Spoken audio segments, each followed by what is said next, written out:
chills, and sometimes spills. People visit amusement parks for mostly three reasons: the history, pleasure, and joy of escapism.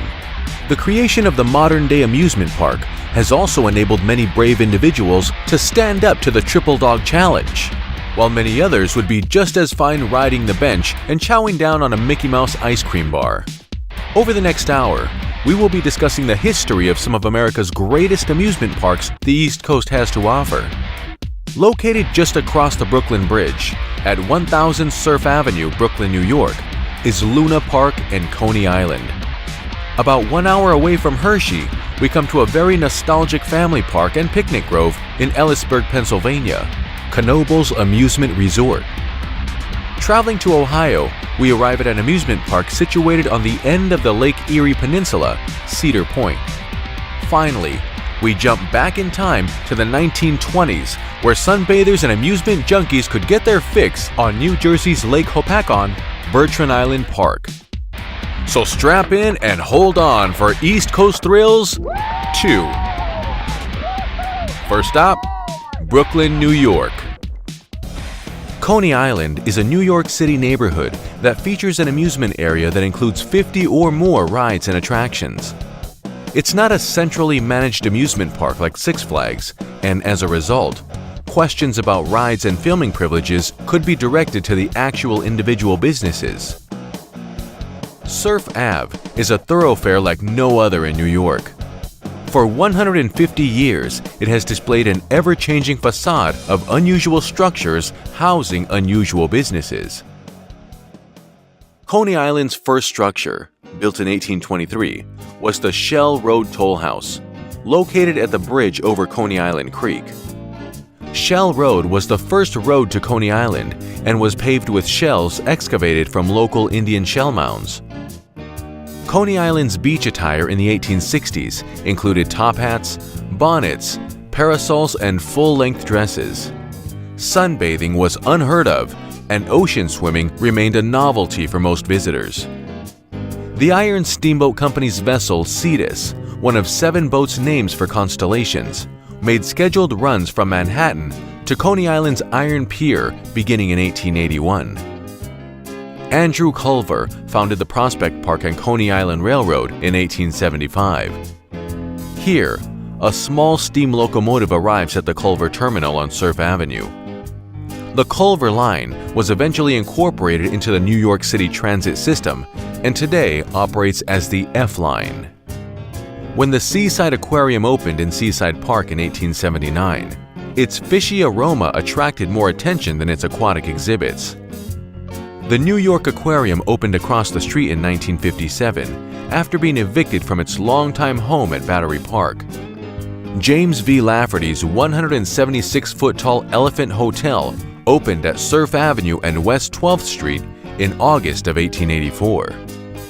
Lafferty, a real estate speculator, had erected a smaller structure in New Jersey, Lucy the Elephant, located in Margate in 1881. Hats were a fashion statement in the 1890s. Tintype photograph studios were big business in the late 19th century, and no visit to the beach was complete without taking home a souvenir photograph in a small leather case or paper folder. This rare view shows Fred Thompson's trip to the moon. The ride was an illusion. An imaginary rocket ship landed on a dimly lit moonscape, and people who were costumed dwarves ate green cheese. At the exotic Streets of Cairo attraction, one could ride an elephant, camel, have their palm read, or could see a risque performance by Little Egypt. In 1901, the Streets of Cairo was replaced by the Loop coaster, which had a paid observation gallery for those too afraid to ride. Luna Park opened in 1903 with a massive arched entrance on Surf Avenue that was later decorated with spinning pinwheels and crescent moons. LaMarcus Thompson's Oriental Scenic Railway on Surf Avenue at West 10th Street had a cavernous entrance. The building would suffer through many renovations and fires before being taken by the city through eminent domain and demolished in 1954. Theophilus Van Cannel's Witching Waves rides debuted at Luna Park in 1907. It had an undulating oval metal track traversed by two-seated scooter cars. Built in 1920, the Wonder Wheel stands at 150 feet and weighs around 200 tons. When I first went to Coney Island, the Wonder Wheel stood out the most to me. Dino's Wonder Wheel Park was founded in 1981 and is operated by the Vorderis family. It has 24 cars, 16 that swing, and 8 that remain stationary. The ride operator gave me a choice to sit in a stationary gondola or a moving one. I just chose the moving one. The swinging cars slide on a serpentine track towards the hub of the wheel, and as the wheel turns, they slide towards the outer wheel. As the wheel would rotate, my gondola would move forward and backward on its own separate track. Here we go, Steve, swing. Hold on, swing.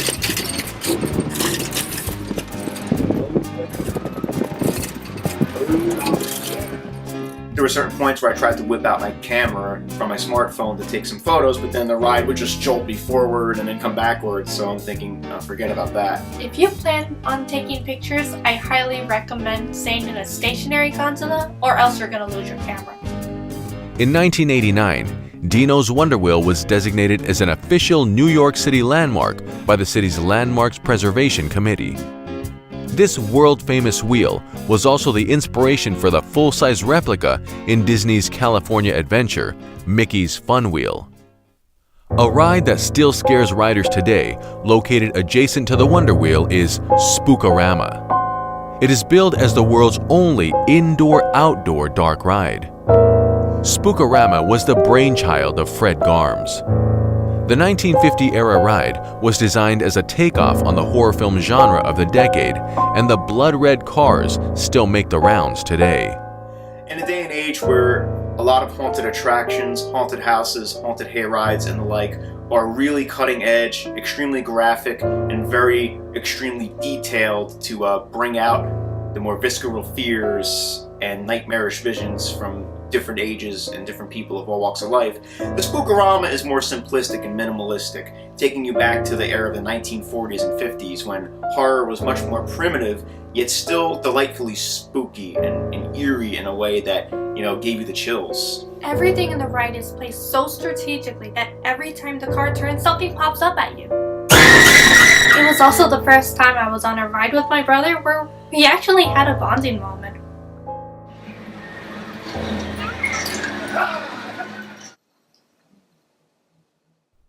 In 1897, Steeplechase Park opened. It was created by George C. Tillieu. He realized that his customers were happy to play the fool to entertain others. His most famous ride, the Steeplechase, allowed guests to experience the thrill of riding mechanical horses along a metal track. The infamous Funny Face, which became the mascot for Steeplechase Park, reflected both his era's dominant aesthetics and its repressed sexuality. During the 1907 season, Steeplechase Park caught fire and was almost completely destroyed. The morning after the fire, Tillieu posted a sign outside the park. It read, "I have troubles today that I had not yesterday. I had troubles yesterday which I have not today. On this site will be built a bigger, better Steeplechase Park." The park was supposed to be rebuilt in time for the 1908 season, but it didn't open again until 1909. By the early 1960s, patrons of Steeplechase began avoiding the area, preferring parks in safer areas such as Rockaway Playland in Rockaway Beach and Rye Playland in Rye, New York. The children of George C. Tillieu, who continued to run the park after his death, began themselves to grow old by the early 1960s. Steeplechase closed for what ultimately proved to be for good on September 20th, 1964. Marie Tillieu sold the park to real estate developer Fred Trump in February 1965. Despite the sale, it was thought that Steeplechase would remain in operation until Trump could obtain the zoning variances that would allow him to redevelop the Steeplechase site for residential development. Trump, however, would not reopen the park for the 1965 season, and Steeplechase Park sat empty for the next year, awaiting demolition. He mailed out engraved invitations to a party on September 21, 1966, celebrating the demolition of Steeplechase Park. Trump also offered bricks to guests to throw through windows. Demolition began the following day, and by January of 1967, Steeplechase Park was only a memory. One of the most famous rides in Coney Island, the parachute jump, was known as the Eiffel Tower of Brooklyn. Originally operated as a thrill ride at the 1939-1940 New York World's Fair, the tower was dismantled and moved to Coney Island when the fair closed. The parachute jump was created for the military in the 1930s as a training simulator for airborne troops.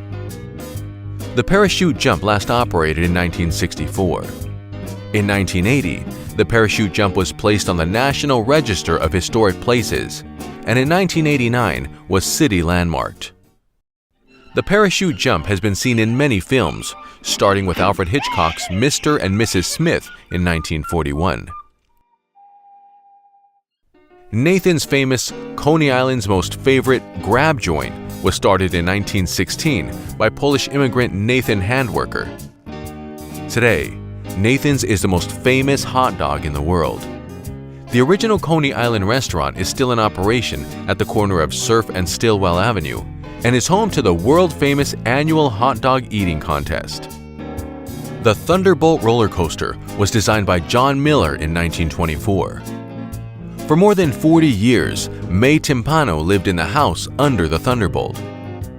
Few people realized that anyone lived there, and Timpano liked it that way.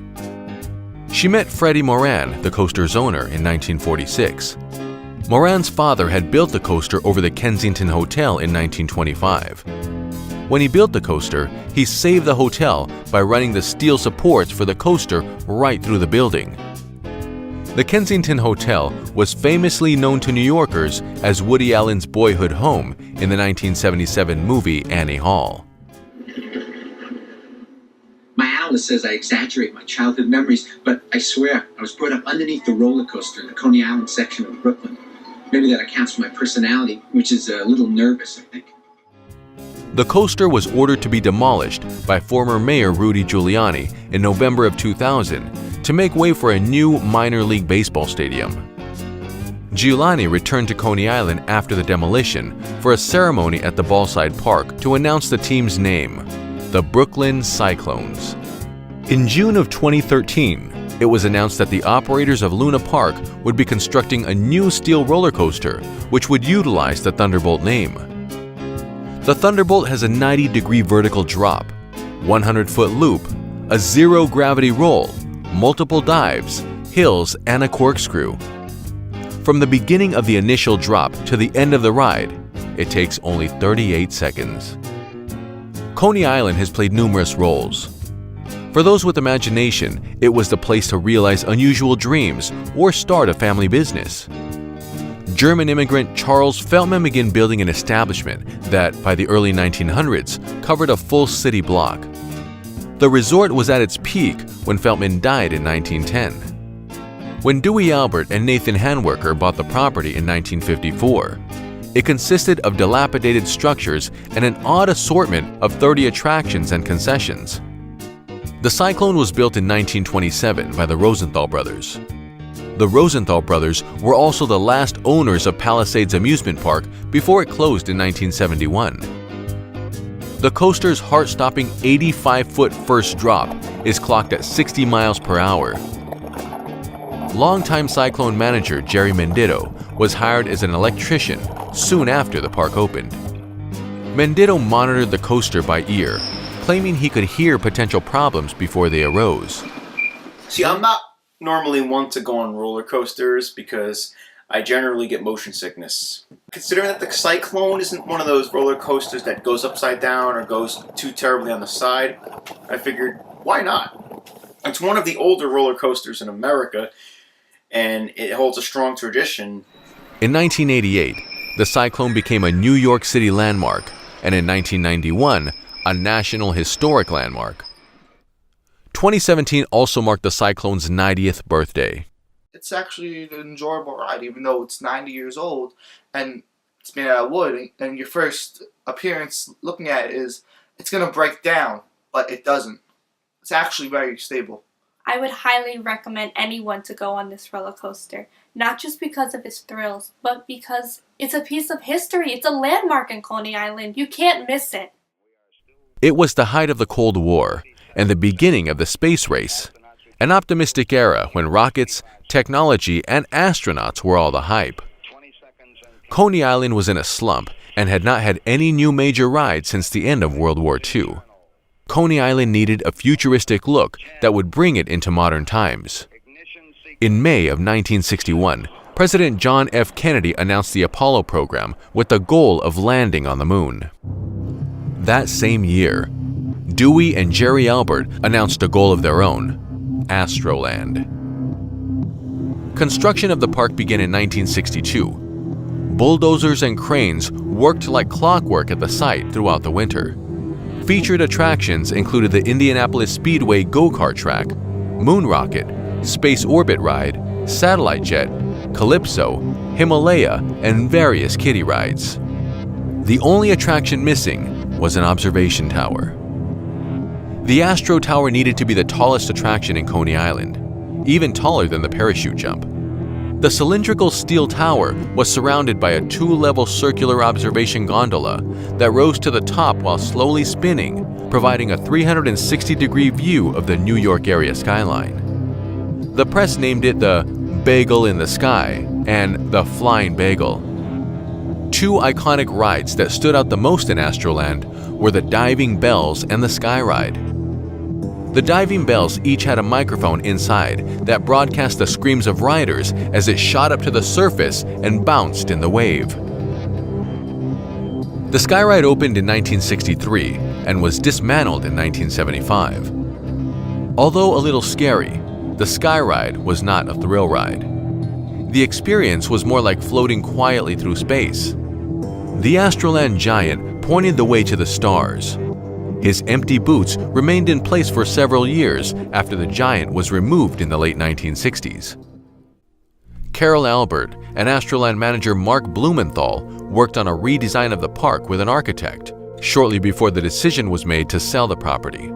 On September 4, 2008, Carol informed employees that the park's lease had not been renewed and the park would be forced to close. Astroland employees gathered on the steps of the park's boardwalk entrance to pose for a final photo on closing night. A large and emotional crowd gathered on the midway to say goodbye to Astroland. Then, the park went dark, forever. Astroland was dismantled and cleared by January 2009. In May of 2010, a new amusement park named after Coney's original Luna Park opened on the site of where Astroland was.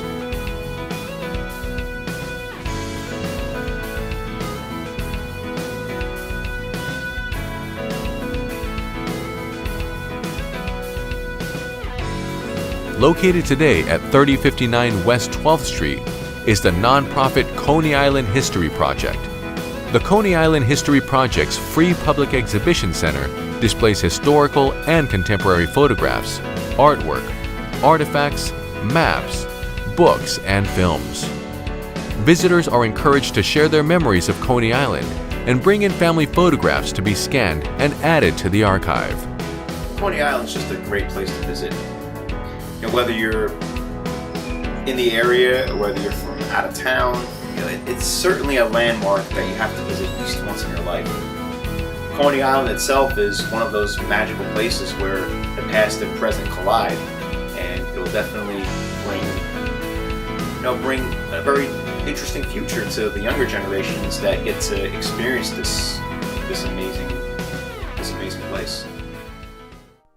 Next, let's travel over to Pennsylvania, where we'll find our next park located in a small wooded valley in Ellisburg, Pennsylvania, Knoebels Amusement Park and Resort. Knoebels is a family-owned and operated amusement park, picnic grove, and campground. It is and has been America's largest free admission park for 91 years of operation. Knoebels officially opened for business in 1926. In the early part of the 20th century, Sunday afternoon hayrides visited the farm of Henry Hartman Knoebel, where visitors enjoyed the cool waters of Roaring Creek. Henry dammed the creek with a spring dam because it had to be rebuilt every spring to make it deep enough for swimming and for the daredevils who jumped off a covered bridge into the stream. Business continued to increase, and in 1926, Henry decided to build the Crystal Pool after returning from a visit to Atlantic City, where he observed that swimming was a popular activity. An opening day advertisement described the pool as one of the largest and most sanitary pools in central Pennsylvania, supplied with real, honest-to-goodness pure water. A small steam train ride through the woods was added and is still in operation as the Old Smoky Train. In November 1941, Henry located an amazing carousel being sold by Riverside Park in Rahway, New Jersey, and purchased it for $4,000.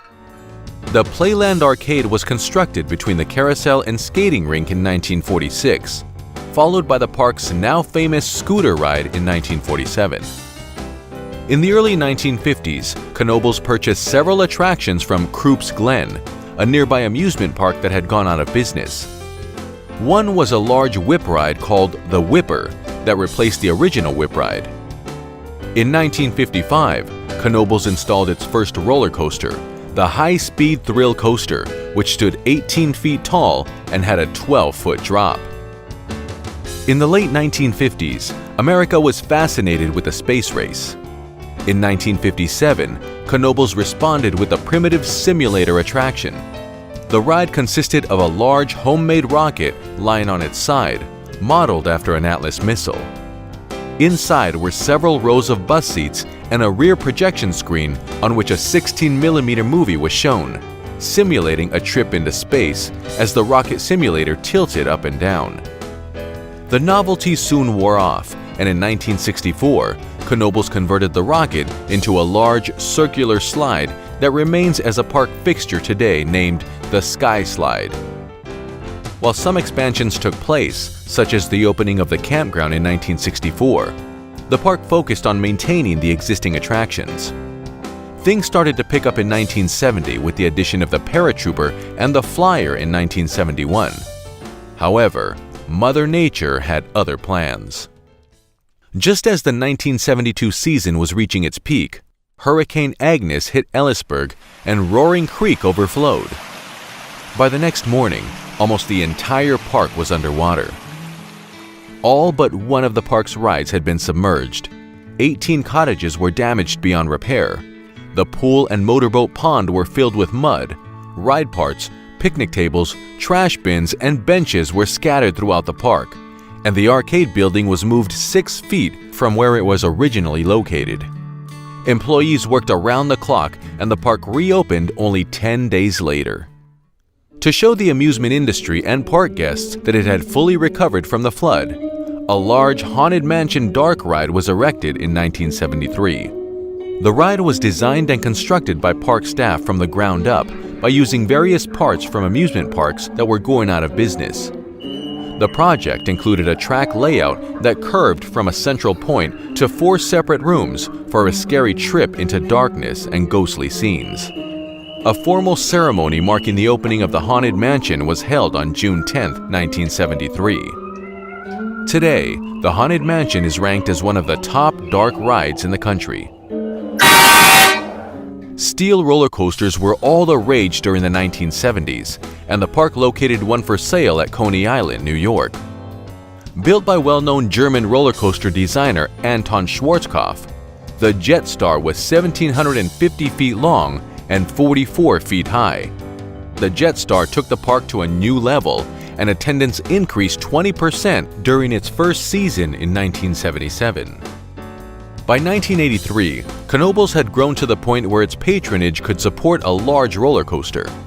Although others in the industry encouraged them to add a steel track looping coaster, the Knoebels staff liked the idea of relocating a wooden roller coaster. The Rocket, a ride built by the Philadelphia Toboggan Company in 1947, had been sitting abandoned at Playland in San Antonio, Texas, since the park closed in 1980. Knoebels finalized a deal to purchase the Rocket, and in early 1985, the dismantling of the ride began, and it was transported to Knoebels Amusement Resort. Guided by Charles Dinn, an experienced roller coaster builder, Resurrection progressed at a faster than normal rate. While 2/3 of the wood had to be replaced, most of the vertical supports and mechanical hardware were able to be salvaged. The project was completed for $1 million, half of what it would have cost to build a comparable size coaster from the ground up. On June 5th, the ride opened to the public. It was renamed the Phoenix after the mythical bird that rose from the ashes in Greek mythology. Over the years, Knoebel's amusement resort had established a reputation in the industry for purchasing older rides from amusement parks that were closing and restoring them into like-new condition. Thus, the park had a unique atmosphere. Some might even call it nostalgic. Dick Knoebel announced at a news conference in the summer of 1989 plans for a new ride that would rival the Phoenix, a log flume. Knoebel's added its first such ride in 1990, constructing the giant flume in an undeveloped area of the park just beyond the Phoenix. The log flume, which you should have a picture of, was a lot of fun.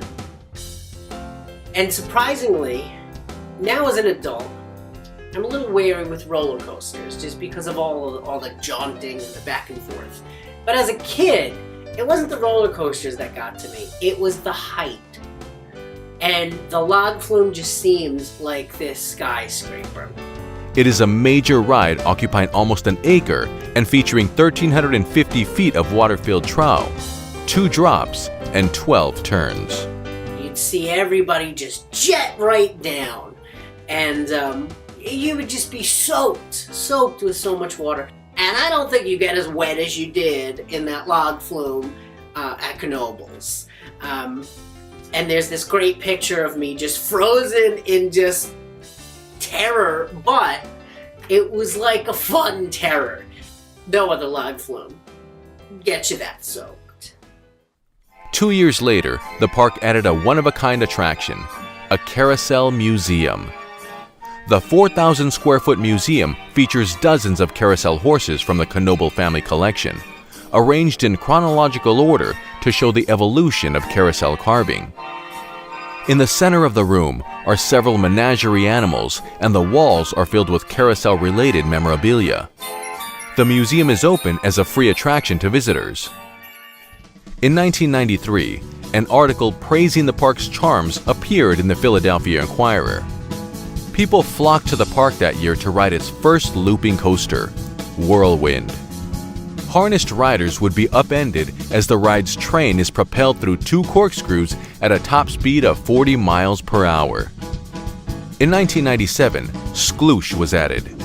Skloosh is a 50-foot tall splash water ride that got its name from the sound you hear when walking with wet sneakers. Both riders and spectators get a good soaking when the boat plunges down the giant hill into the water, sending a large wave directly into an overpass.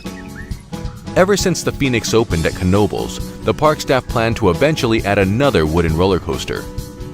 They wanted it to complement the Phoenix and to be a traditional ride that would appeal to a wide variety of riders. In searching for an appropriate ride, they discovered Mr. Twister, which had been abandoned in 1994 when Elitch Gardens in Denver, Colorado relocated. Knoebel staff determined that the ride was not in suitable condition for relocation, but liked its twisting layout and high-speed turns. They were able to obtain the original blueprints for the coaster and modified them so the coaster could fit into Knoebel's. The proposed design plans for the project were discussed with lawyers who brought up the issue of building copyrighted coaster designs. The Philadelphia Toboggan Company, who owned the original blueprints, said that Knoebel's only needed permission to proceed with the project. In 1999, the 102-foot-tall Twister opened in a previously undeveloped area of the park. The coaster has a curved loading station and, due to site constraints, a double lift hill. The trains travel 60 feet uphill, turn around, and then travel up 42 more feet before plunging down its tallest hill.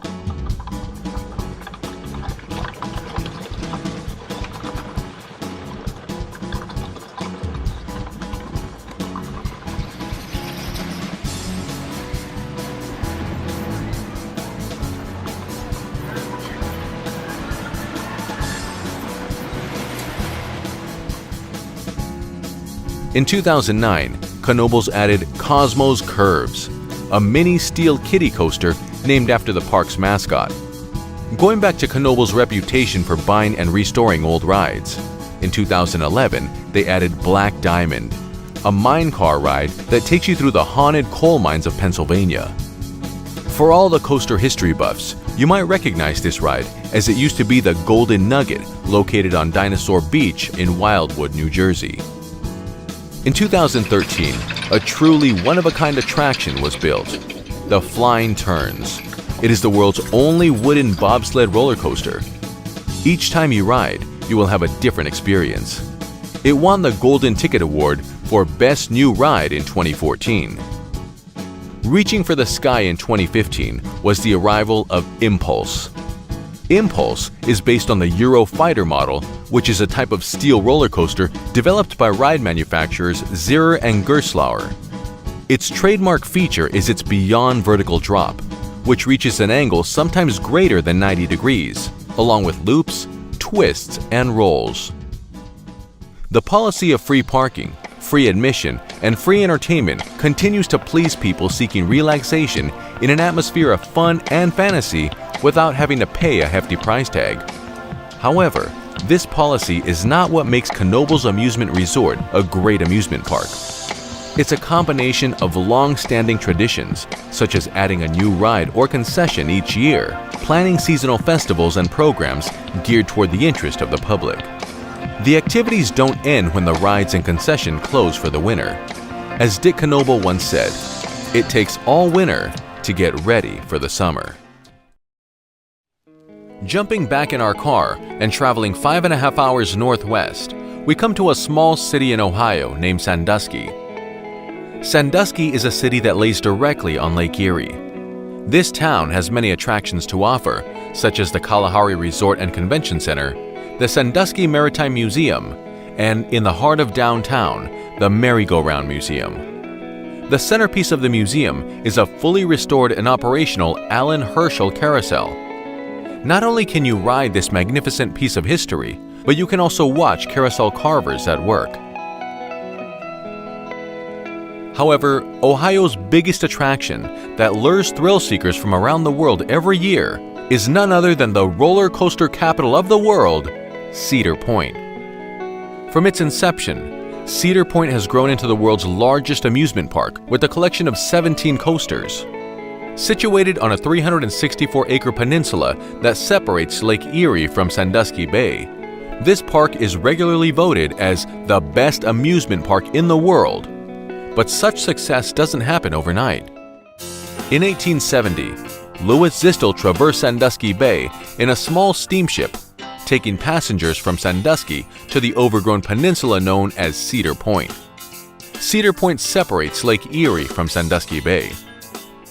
Named for the huge number of cedar trees that are indigenous to the area, Cedar Point at first attracted only fishermen and hunters. Picnicking in the tall grass and underbrush was popular with the ladies. Since many visitors to Cedar Point were German Americans living in Sandusky, Cedar Point always served German-style beers and wines. Most of Cedar Point was covered with sand, which made walking difficult. The early resort operators constructed narrow boardwalks across the peninsula and along the lake to make visits more enjoyable. Constructed for the season, the Grand Pavilion was the first major building erected at Cedar Point. Until 1914, Cedar Point was accessible only via ferry route from Sandusky to the Bay Dock. The steamer R.B. Hayes was placed on the Cedar Point route in 1882 and was not retired until World War I. The crews of most Cedar Point ships lived on board during the operating season.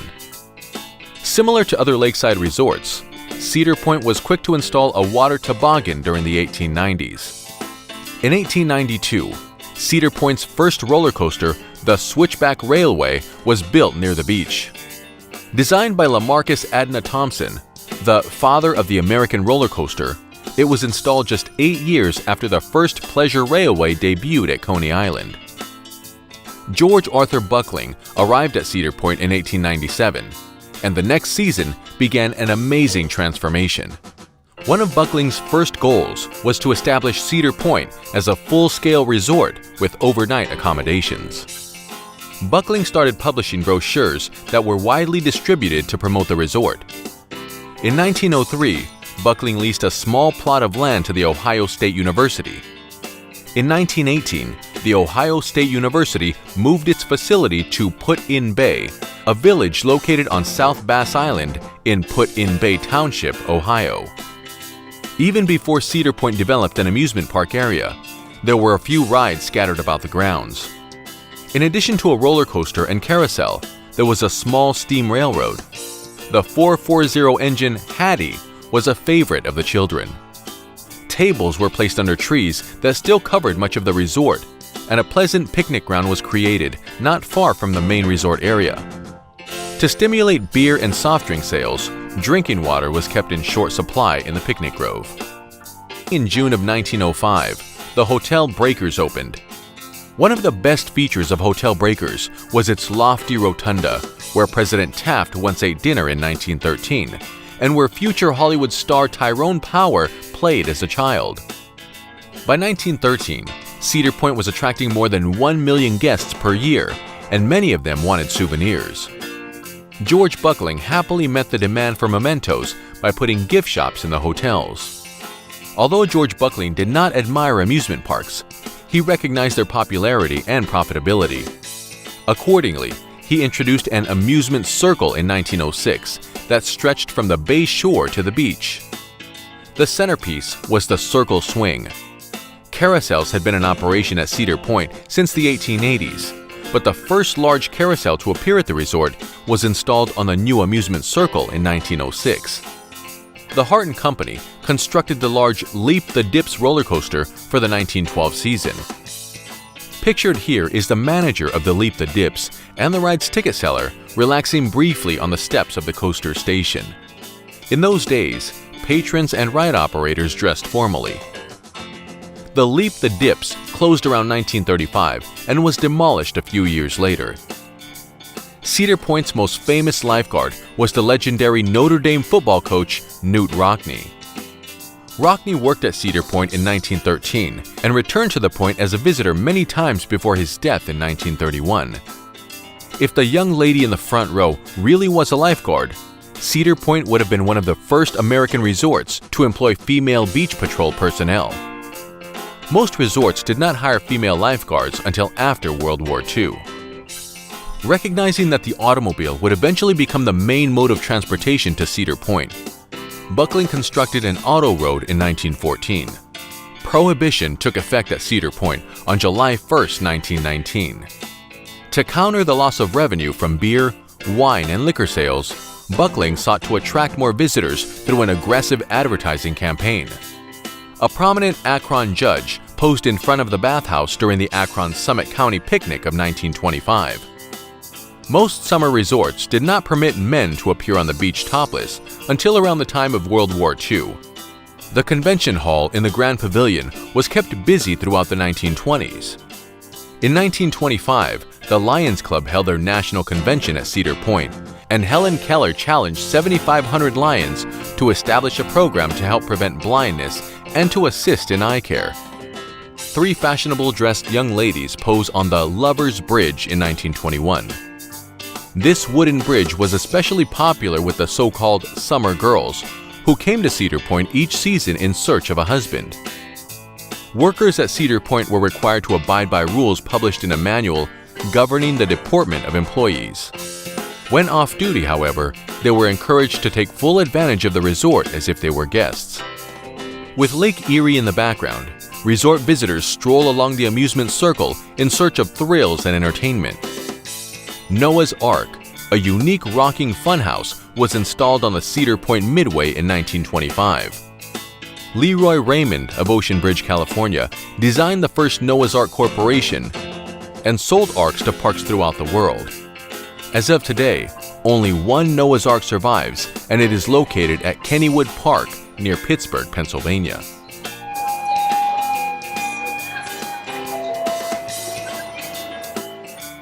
In 1929, roller coasters towered above the resorts, and the joyful screams of riders echoed through the Midway. The legendary Cyclone roller coaster was built in 1929. It was designed by Fred Church, one of the most innovative and daring of all roller coaster engineers, and built by Harry Traver, an infamous amusement ride designer. Scientifically built for speed, the Cyclone provided sheer terror for riders. Church's violent ride featured steep drops, sharply banked turns, and spiraling descents. Many people rode the Cyclone once and then never again. The Cyclone was George Buckling's last major contribution to Cedar Point. Stricken with a serious illness, George was bedridden on opening day of the 1929 season. He died on July 24, 1931, just as the Great Depression deepened and the resort needed his leadership the most. Edward A. Smith became Cedar Point's general manager and later elected president of the G.A. Buckling Company. Smith directed Cedar Point through nearly 20 difficult years of depression and war. He finally retired in 1949. The Great Depression was a disaster for amusement parks and summer resorts around the country. Scores of great summer hotels closed and were demolished during the decade, but hotel breakers managed to survive. In 1950, Cedar Point was on the verge of extinction. Cedar Point's management continued issuing brochures during the 1940s and 1950s. However, economic factors dictated that advertising materials be produced as inexpensively as possible, thus making the designs lack in color and intricate designs. During the late 1940s, the resort was so neglected that one concessionaire joked the buildings were held together by layers of old paint. While new rides, funhouses, and exhibits appeared on the Cedar Point Midway, many of the old standards remained. The Tumblebug, a perennial favorite with resort visitors, was given a facelift and a new neon sign. New rides, such as the Tilt-A-Whirl, gave the old Midway a modern appearance. In 1953, the G.A. Buckling Company announced plans to build a causeway to connect Cedar Point on the mainland. The Cedar Point Causeway opened on June 12, 1957, and the causeway made the resort more accessible. By the early 1960s, Cedar Point was hosting 1,500,000 visitors per season. Many were amazed by the changes that had taken place in a few short years. One of the first new rides installed was an 1865 miniature frontier train.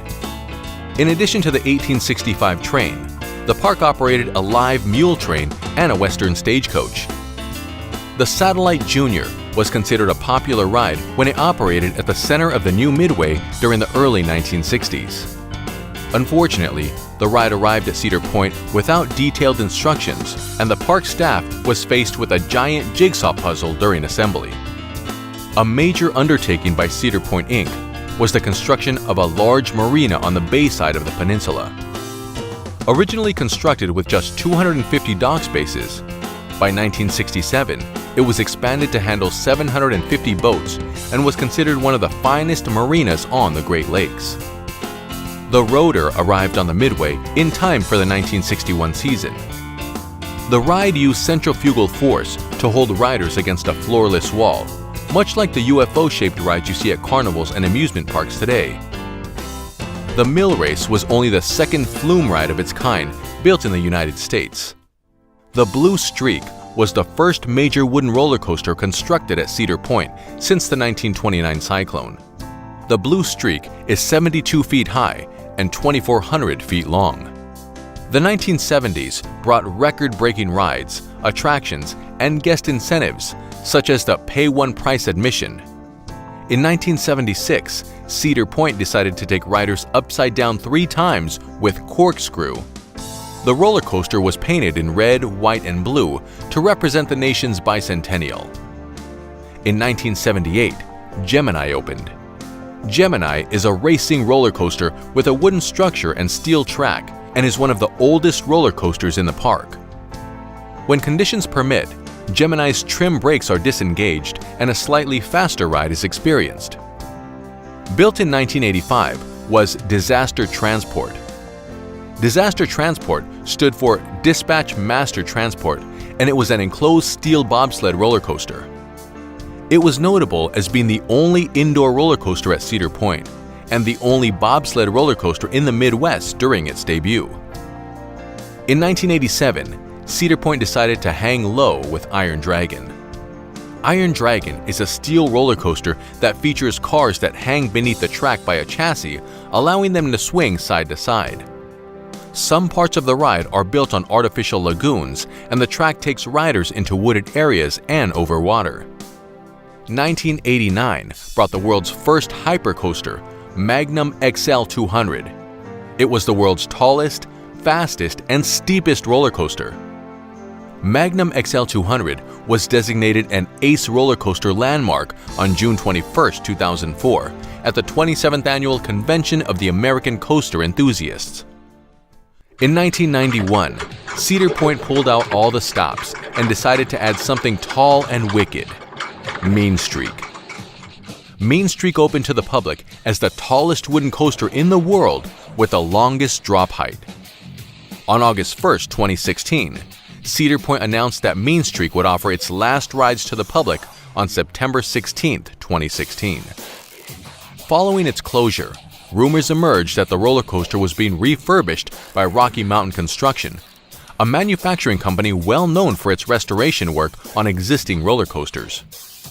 Throughout the summer of 2017, Cedar Point showed videos briefly showing the track elements of the conversion. Announced for 2018 is Steel Vengeance. Upon completion, Steel Vengeance will set numerous world records. Raptor opened in 1994. Raptor is a steel inverted roller coaster that was the tallest, fastest, and longest inverted roller coaster in the world when it opened. It was also the first inverted roller coaster to feature the Cobra roll inversion. 2 years later, Mantis debuted. The ride originally opened as a stand-up roller coaster. In September 2014, Cedar Point announced the closure of Mantis scheduled for the following month. The park later revealed that Mantis wouldn't be removed, but would be transformed into a floorless roller coaster for the 2015 season. It reopened as Rougarou on May 9, 2015. The year 2000 brought about another world's first: Millennium Force. Millennium Force broke 6 world records and was the world's first Giga Coaster, a roller coaster that exceeds 300 feet in height and completes a full circuit. It was also the first roller coaster to use a cable lift system rather than a traditional chain lift. In 2003, Cedar Point decided not to climb, but to shoot for the sky with the opening of Top Thrill Dragster. It was the world's first full-circuit, fastest, and tallest strata roller coaster in the world. A strata coaster is a roller coaster that exceeds 400 feet in height. It was surpassed in 2005 by Kingda Ka at Six Flags Great Adventure in Jackson, New Jersey. 2007 welcomed an Old West outlaw, Maverick. Maverick is a steel-launched roller coaster that features a twisted horseshoe roll. Maverick is Cedar Point's 4th most expensive roller coaster, behind Millennium Force and Top Thrill Dragster. The 4,450-foot course makes it the 4th longest roller coaster at Cedar Point. On July 13, 2012, Cedar Point announced that Disaster Transport would permanently close on July 29, 2012. A charity auction was held for the final riders, benefiting Give Kids the World Foundation. In its place would debut a new roller coaster the following year, Gatekeeper. Gatekeeper is a steel wing roller coaster that has since then broken several wing coaster records, including those for height, speed, track length, drop height, and number of inversions. The year 2016 called for something different: Valraven. Valraven is the tallest, fastest, and longest dive coaster in the world. The installation also marks the 100th roller coaster designed by Bolliger and Mabillard since their founding in 1988. Cedar Point has grown bigger and better each year for more than 5 decades. So much so that it has been named the best amusement park in the world by 21st Century Trade Publications and eventually coined as the roller coaster capital of the world. Cedar Point is just one of those parks that stands out from the rest. If you're a theme park enthusiast or a roller coaster junkie, You must go to Cedar Point. You will not be disappointed. Our last stop on this journey brings us to New Jersey in the late 1860s, Lake Hopatcong. Lake Hopatcong is the largest freshwater body in New Jersey. Located on Lake Hopatcong is Bertrand Island. Bertrand Island was once home to Bertrand Island Amusement Park. Today, it is a peninsula populated with condominiums and houses. In the early 1860s, Charles Bertrand purchased significant land at Lake Hopatcong, which was then a remote area of New Jersey.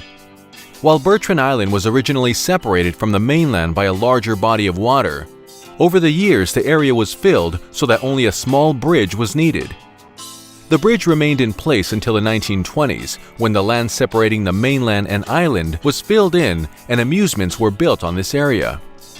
In 1905, the island was purchased by a group of businessmen with development plans. The island was divided into 257 lots, each about 50 by 110 feet. The business plans also included direct train service to Bertrand Island and steamer service to all parts of the lake. While these ideas never transpired, the group was responsible for creating a beach. The beach at Bertrand Island quickly became a popular spot for swimming at the lakes, as it began to be called Little Coney, after New York's famous Coney Island. Lake Hopatcong was largely unknown until train service began in 1882, sparking a tremendous boom for this quiet region of northwestern New Jersey. Bertrand Island became so popular that it eventually caught the attention of the Morris County Traction Company. Like a lot of trolley lines across America, the Morris County Traction Company was looking for ways to increase use on the weekends. Nationwide, many amusement parks and recreational facilities were established at the end of trolley lines for this main reason. As travelers began arriving by trolley, food stands and amusements were built just off the beach. The Bertrand Island Transportation Company had its headquarters at Bertrand Island and provided services around the lake. Bertrand Island Park evolved during the golden age of amusement parks. By 1919, more than 1,500 were in operation nationwide. The force behind Bertrand Island Park's emergence as an amusement park was Lewis Krause, a school teacher from Newark, New Jersey. His wife Elsie and he started a new business in the summer of 1908 called Camp Village in the Prospect Point section of Lake Hopatcong. During this time, the lake was not yet widely developed, and camping appealed to many visitors. For about $6 a week, a family could rent one of the camp's tents, complete with all the essentials including cots, oil stoves, lanterns, pans, and tables. The accommodations appealed to those who wished to enjoy a camping vacation without completely roughing it. Lewis Krause dreamed of operating a hotel on Lake Hopatcong, so in 1919 he gave up teaching, acquired the property surrounding the beach at Bertrand Island, and built California Lodge. The hotel had 40 rooms and featured a dance hall, live music, and numerous recreational activities. Being a neighbor to the bathing beach and the amusements, Krause soon realized there was a future in the amusement business than as a hotel owner. When the beach at Bertrand Island was offered up for sale in 1921, Krause acquired it. In the autumn of 1921, a wooden boardwalk started to be built and was to be completed in time for the 1922 season. Over the years, the boardwalk was changed from wood to asphalt. The location of the boardwalk allowed concessions to be constructed in front of the hill and to face out toward the lake. Lacey's Photo Studio was one of the first concessions on the boardwalk. The popularity of the beach brought visitors to Bertrand Island, and to serve the beach patrons, Krause built a row of 400 bathhouses for the 1922 season. The 1920s was a period of tremendous growth for Bertrand Island Park, and witnessed the arrival of many of the park's favorite attractions. In March of 1923, fire destroyed Bertrand Island's dance pavilion. Lewis Krause immediately embarked on plans to build a new and much grander dance pavilion on the same site. Quickly erected in time for opening in August 1923, the new June Rose Ballroom was a huge success for the park. The new building was considered fireproof, having been constructed of concrete and steel. Although there was no air conditioning, patrons remember the dance floor as always having a cool cross breeze through the open windows and doors. Krause instituted a plan that proved to be one of the major keys to the park's success. Rather than owning all the amusements and stands, he began renting out spaces to concessionaires. Over the years, many children literally grew up at the park, spending summers helping their parents with the family's food stands. Many families used the extra income to put children through college. In 1923, a parking lot with space for 500 cars was built, and daily bus service from Newark was introduced. In 1925, a long-term lease to operate the sightseeing boats was given to Bill Hawkinjoss, who ordered a new 40-foot tour boat to be built by Barnes Brothers of Lake Hopatcong. No event transformed the park more than the construction of a roller coaster. The roller coaster was built by the Philadelphia Toboggan Company at the cost of over $50,000. It was custom designed to fit within the narrow strip of land on which Bertrand Island Park was located. The construction of a roller coaster gave Bertrand Island the credibility of being considered an amusement park. Also opening during the season was The Whip, which became another longtime favorite at the park. During the 4th of July weekend, more than 55,000 people were reported to have visited the park. By this time, Bertrand Island had made its mark on the map. The Philadelphia Toboggan Company was at work again in 1926 with the construction of the Old Mill.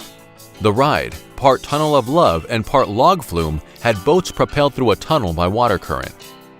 In 1939, the windmill above the Old Mill's entrance was removed and the ride was renamed the Lost River. That same year also saw the debut of the water toboggan.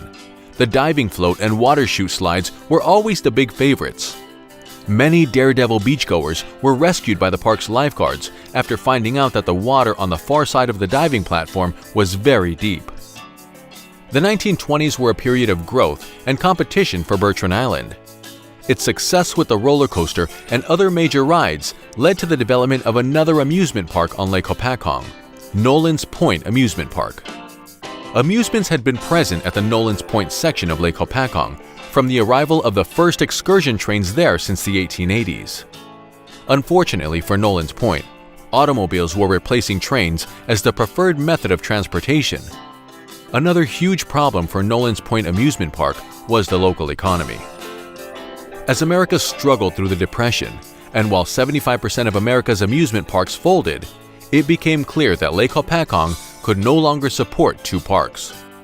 Nolan's Point Amusement Park went bankrupt in 1931, briefly opened under new management, and then closed for good in 1933. Bertrand Island adapted the new automobile trade, and thanks to Krause's aggressive promotions, the island survived the Depression.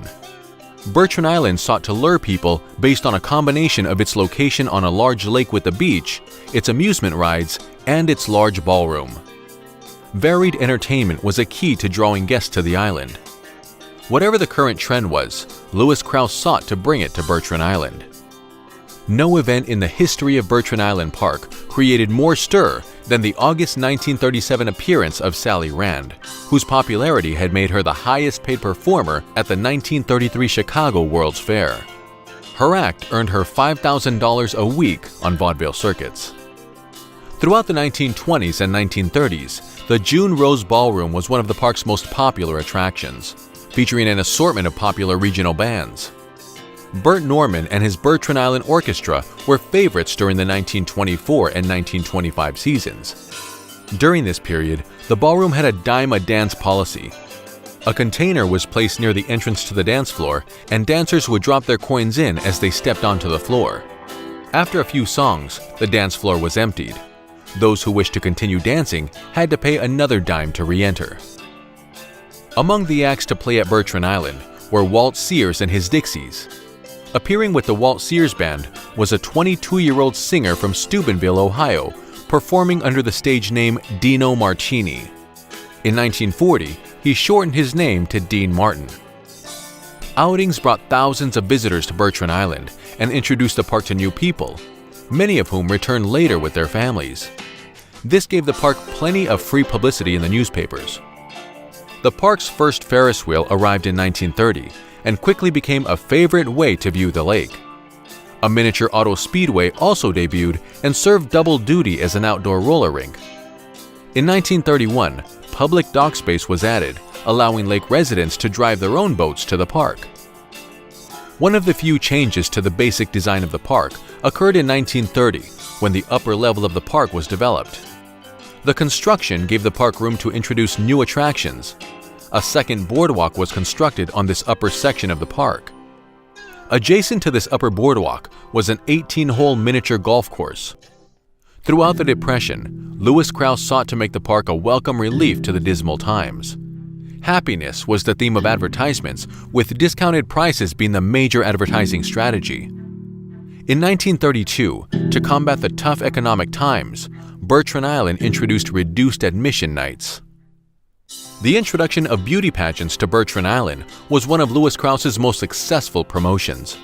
Contestants made their debut at Bertrand Island in 1926, and regularly scheduled pageants remained a fixture at Bertrand Island. To capitalize on their popularity, Lewis Krauss developed a concept in 1927. The park would hold a Miss Bertrand Island contest. Then, a few weeks later, the winner of that contest would compete in a second pageant against contestants representing hotels and other lake institutions for the coveted title of Miss Lake Hopatcong. The Miss America pageant originated in Atlantic City in 1921, but due to financial problems and scandals concerning the eligibility of contestants, there were several years during the late 1920s and early 1930s when the contest was not held by the Atlantic City organization. This left the door open for other cities to hold the annual event. However, these are not recognized today by the Miss America organization. During these early years, the Miss America pageant operated differently from the way it does today. Rather than having a representative from each state, organizations throughout the country was sanctioned by the Miss America organization to hold contests and send their winners directly to Atlantic City. The winner of the Miss Lake Hopatcong contest went directly to compete in the Miss America pageant, with her travel costs paid for by the park. For publicity's sake, she competed as Miss Bertrand Island. Bertrand Island had to adapt to America's new tastes and attitudes and confront its single biggest social change, the baby boom generation. In 1948, while still feeling the effects of the Depression and financial suffering of the war years, Lewis Krauss decided to sell the park to Lorenzo D'Agostino, his son Ray, and Larry D'Onofrio. Ray D'Agostino became the park manager for the new team. As post-war Lake Hopatcong evolved from a hotel resort to an area of second homes and bungalows, Bertrand Island remained a popular place at which to enjoy a day in the country, featuring its wonderful sand beach on New Jersey's largest lake. One of the most popular additions was Kittyland, which made its debut at Bertrand Island in 1951. Kittyland featured rides designed solely for children. These rides were especially popular on nickel nights. From its inception as the Old Mill in 1926, the Lost River remained a favorite until the park closed. The closest Old Mill can be found at Playland in Rye, New York, called Ye Old Mill. The Penny Arcade was a mainstay of the boardwalk for almost the entire life of the park. The beach continued to be a main attraction in the post-war years, setting Bertrand Island aside from other northern New Jersey amusement parks that offered pools. There were several different wheels of fortune at the park. Over the years, patrons could attempt to win everything from bags of groceries to cigarettes and parrots. Ray D'Agostino actively marketed the park to schools, churches, camps, as well as to companies for outings. Under the new park ownership, the June Rose Ballroom was renamed the Bertrand Island Villa. Its main function shifted from an entertainment venue to a restaurant and was heavily used for group outings and banquets. The redevelopment of the upper boardwalk area in the 1950s included the addition of several new rides, including the Moon Rocket, Tilt-A-Whirl, Tub-O-Fun, and a new train ride. The roller coaster continued as the park's most popular ride. However, the coaster required frequent maintenance and was fraught with problems. To name a few, in 1970 it suffered a major fire, and in 1973 a collision, not to mention the numerous injuries that occurred when passengers stood up while the ride was in progress. From the 1950s into the 1960s, Lake Hopatcong had become like some of today's New Jersey shore towns. Bill Hawkinjoss operated the boat concession until 1957, when he sold it to the Orth family. One surviving boat from the park was last known to be operating at a park in Pennsylvania. In the 1950s, the Boomerang was added next to the villa. This unique one-of-a-kind ride had to be manually operated and turned out to be a popular ride with the park guests. Bertrand Island survived and prospered in the 1960s and hung on throughout the 1970s. However, with stiff competition from larger parks and the slowing of the baby boom, the park began to show some wear and tear. Ray now became interested in selling the park. In 1978, Ray DiAugustino sold the park to Gabriel Warshawski. Although the new owner continued to operate the park, developing the land was clearly on his mind. Disturbed with changes in the way the park was being managed, residents began to abandon the park. Rumors began to spread that the park would close. Even the successful introduction of a new lakefront oyster pub in 1983 could not reverse the inevitable. On Labor Day in 1983, visitors rode the coaster and enjoyed all the other ride favorites one last time. Bertrand Island, however, did not close without being immortalized onto film. During the fall of 1983, Woody Allen filmed scenes for his movie, The Purple Rose of Cairo, on location in the park. Hey, I know what this is. It's an amusement park. It's usually pretty dead around here till summer. I know exactly what an amusement park is and what goes on. I do. Good. It's written into my character. Today, standing on the grounds of Lake Hopatcong State Park is the Lake Hopatcong Historical Museum. You can relive the past by learning about the Lenape tribe who lived along its shores, the building of the famous Morris Canal, and of course, the permanent Bertrand Island Amusement Park exhibit.